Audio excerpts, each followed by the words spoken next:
শ্রীকৃষ্ণের কৃপা পেতে হলে শ্রী রাধারানীকে সন্তুষ্ট করা সবচেয়ে সহজ পথ। শ্রীকৃষ্ণের কৃপা পেতে হলে শ্রী রাধারানীকে সন্তুষ্ট করা সবচেয়ে সহজ পথ। ১. রাধারানী হলেন কৃষ্ণের হ্লাদিনী শক্তি।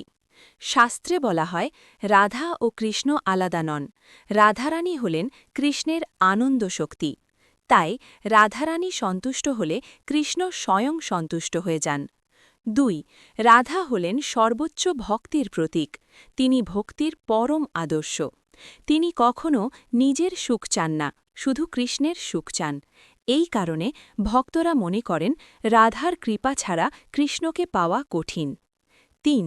রাধা করুণাময়ী, তিনি ভক্তের জন্য কৃষ্ণের কাছে সুপারিশ করেন।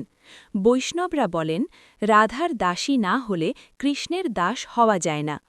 রাধারানী খুব দয়াময়ী, তিনি ভক্তের জন্য কৃষ্ণের কাছে সুপারিশ করেন। ৪. সহজ উপমা, যা গুরুজনরা বলেন, যেমন রাজাকে পেতে হলে আগে রানীকে সন্তুষ্ট করতে হয়, তেমনি কৃষ্ণকে পেতে হলে আগে রাধাকে সন্তুষ্ট করতে হয়। মূল কথা, কৃষ্ণ প্রেমের দরজা হলেন রাধারানী, তিনি ভক্তকে কৃষ্ণের কাছে পৌঁছে দেন। তাই বৈষ্ণবরা বলেন, রাধা নাম নিলে কৃষ্ণ নিজে ছুটে আসেন। এই ক্যাপশনের টাইটেল এবং ডেসক্রিপশন এবং ভাইরাল হ্যাশট্যাগ এবং কিওয়ার্ডস লিখুন।